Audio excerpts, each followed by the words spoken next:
Assalamualaikum warahmatullahi wabarakatuh. Teman-teman, saat ini saya berada di Kayangan, suatu tempat bersejarah bagi berdirinya Kerajaan Mataram Islam. Kayangan ini berada di Desa Telepih, Kecamatan Tirtomoyo, Kabupaten Wonogiri. Pada video kali ini saya akan memaparkan campuran antara legenda, sejarah, ataupun mitos-mitos yang beredar di masyarakat. Oke teman-teman, saya saat ini masih berada di tempat parkir dari situs Kayangan ini.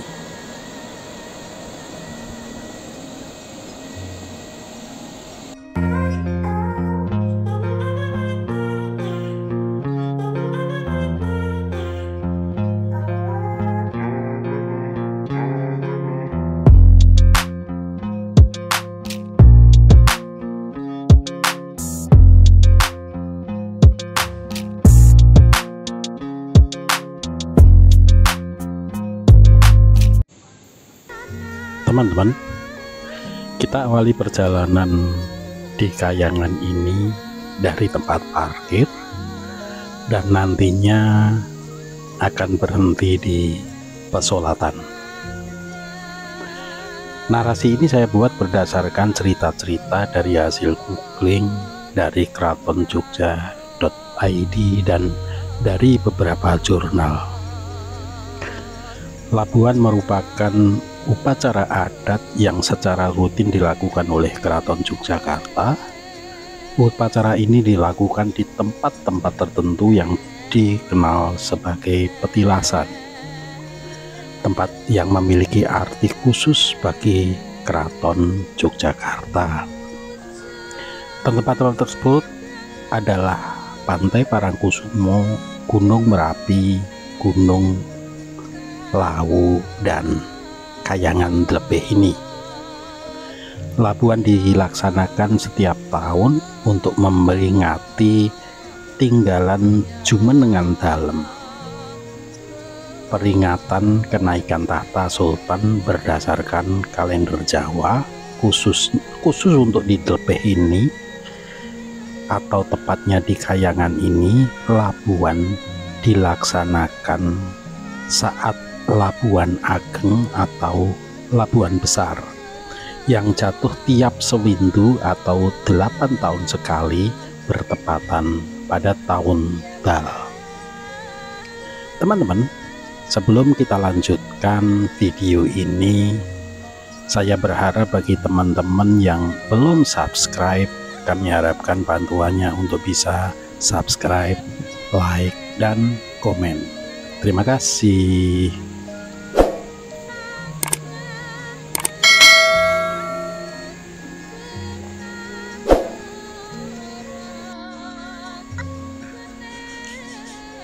Sesuai dengan cerita yang beredar hingga saat ini, Kayangan merupakan tempat pertapaan Danang Sutawijaya yang kelak kemudian dikenal dengan nama Panembahan Senopati. Ketika ia hendak membuka hutan Mentau, hutan Mentau adalah hadiah yang dijanjikan Sultan Hadiwijaya, penguasa kerajaan Pajang, kepada siapa saja yang berhasil membunuh Aryo Penangsang. Hutan Mentau yang dibuka inilah yang kemudian berkembang menjadi pusat kerajaan Mataram Islam, cikal bakal Kesultanan Ngayogyakarta dan Kasunanan Surakarta. Selama di pertapaan di hutan Kayangan Telepih, Danang Sutawijaya dibantu kebutuhan sehari-harinya oleh Nyai Puju, warga yang tinggal di daerah itu. Konon Nyai Puju dan keturunan inilah yang kemudian diberi tanggung jawab untuk menjaga dan merawat bekas pertapaannya setelah Danang Sutawijoyo menjadi Raja Mataram. Lingkungan pertapaan tersebut terletak di lembah sungai dan batu-batu serta pohon yang besar-besar. Sebuah air terjun menghiasi tebing dan terdapat 2 pertapaan di tempat ini yang berada di bawah sebuah batu yang sangat besar, yaitu Selo Petek dan Selo Payung. Di Selo Payung inilah upacara Labuhan Ageng dilaksanakan. Teman-teman, dalam pipa peringatan tadi tertulis salah satunya adalah tempat ini tidak boleh didatangi dengan membawa baju atau perlengkapan lain yang berwarna hijau. Memang kebiasaan dari situs-situs peninggalan sejarah Mataram dan Nyai Roro Kidul tidak diperbolehkan menggunakan warna hijau. Di tempat inilah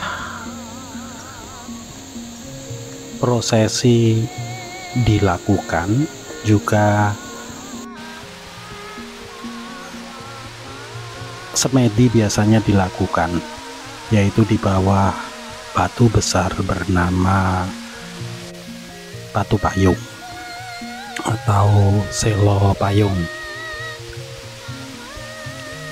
Pada sisi sebelah kanan terdapat air terjun atau curug, dan saat ini sudah dipagari untuk tidak bisa turun ke sungai.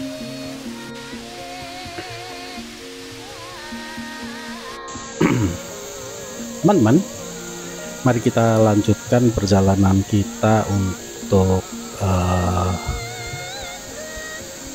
menuju ke tempat mandi dan tempat pesolatan Danang Sutawijoyo. Perjalanan menuju ke sana masih kurang lebih 1 kilo lagi,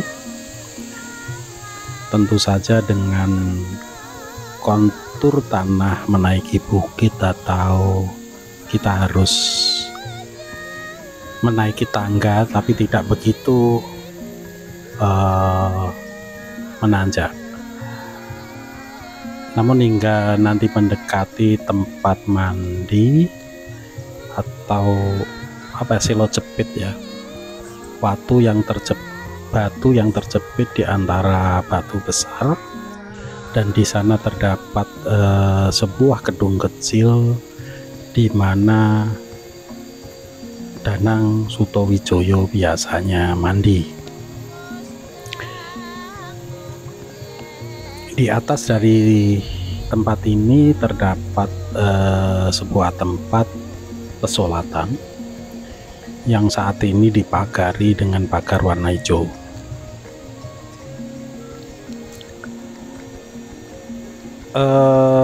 Tidak seperti jalan pada bagian yang pertama tadi, dari parkir hingga tempat pertapaan. Jalannya bersih, namun menuju ke tempat pesolatan ini rumput cukup mengganggu. Jadi rumputnya cukup lebat teman-teman, atau tumbuhan liarnya ini cukup lebat, sehingga ya agak khawatir bagi orang-orang kota, mungkin takut dengan binatang melata. Kondisinya di sini kanan kiri adalah tebing dengan hutan yang kalau saya lihat itu mayoritas jati. Teman-teman, ayo kita kembali ke cerita. Pada awalnya Raden Danang Sutawijoyo bertapa di Selo Petek yaitu batu besar pertama yang kita temui pada saat kita masuk ke situs Kahyangan ini. Seperti apa batu petek, teman-teman bisa saksikan pada short saya yang berjudul Pertapaan Kahyangan. Kemudian Sutowijoyo memutuskan untuk pindah ke Selopayung, yaitu batu besar ketiga. Jadi setelah melewati Selo Penangkep akan ditemui lagi batu besar, itulah Selopayung. Di Selopayung, Sutowijoyo ini disusul oleh Nyai Widyononggo, yaitu abdi kekasih dari Kanjeng Ratu Nyai Roro Kidul. Nyai Widyononggo ini diutus oleh Ratu Kidul untuk menyusul Sutowijoyo dan tidak boleh kembali hingga Nyai Ratu Kidul ini menyusul ke Kahyangan.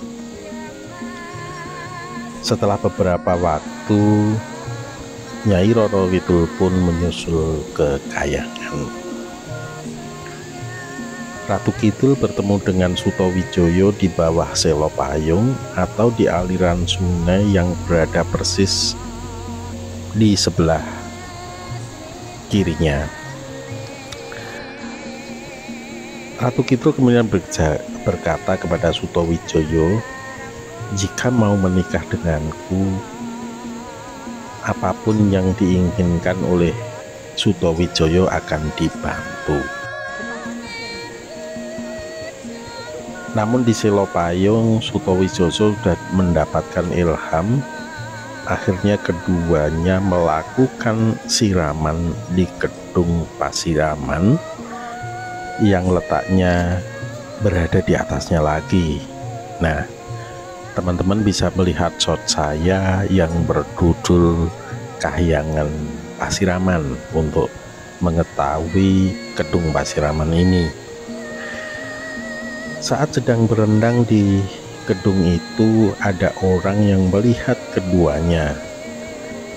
Orang ini adalah Ki Puju, suami dari Nyai Puju yang saat ini sedang mencari keberadaan istrinya. Ratu Kidul kemudian kaget dan kemudian menarik tasbih yang digunakan oleh Sutowijoyo yang akhirnya jatuh bertebaran di gedung.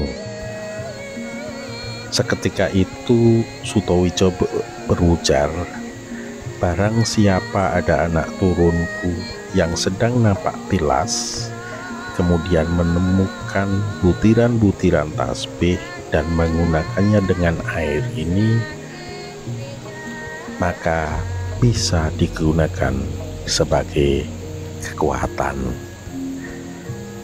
Demikianlah teman-teman cerita tentang Sutowijoyo yang melakukan prosesi pertapaan di Kahyangan Ndelebeh ini.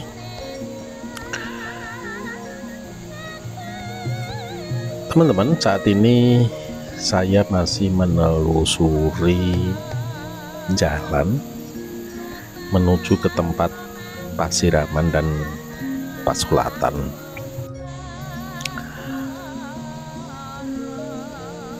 Map yang saya gunakan agak mati-mati karena sinyalnya juga kadang dapat kadang tidak ini teman-teman. Namun tidak jauh lagi kita sudah akan sampai di tempat pasiraman dan tempat pasolatan. Seperti teman-teman saksikan di sini rumput atau tanaman liar cukup banyak.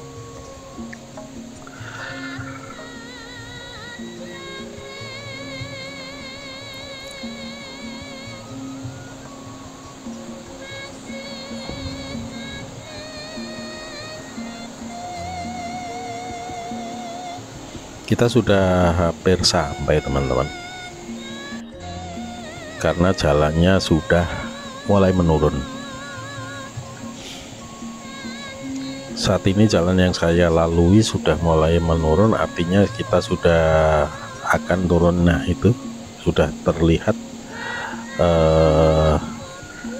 gerojokan atau curug atau air terjunnya.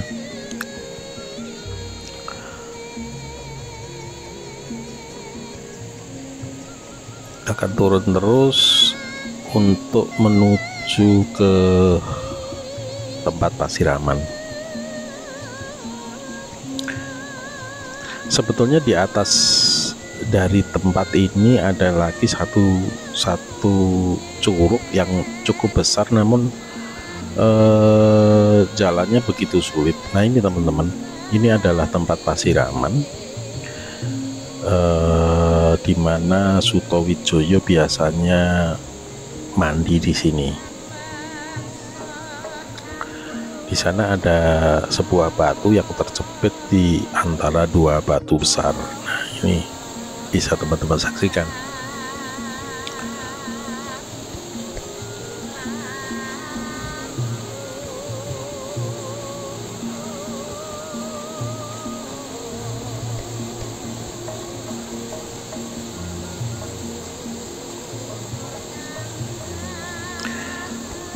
Tempat ini cukup sepi teman-teman. Pada saat saya datang ke sini hanya ada 4 dari rombongan saya, jadi saya berempat dan ada 2 orang tamu lagi.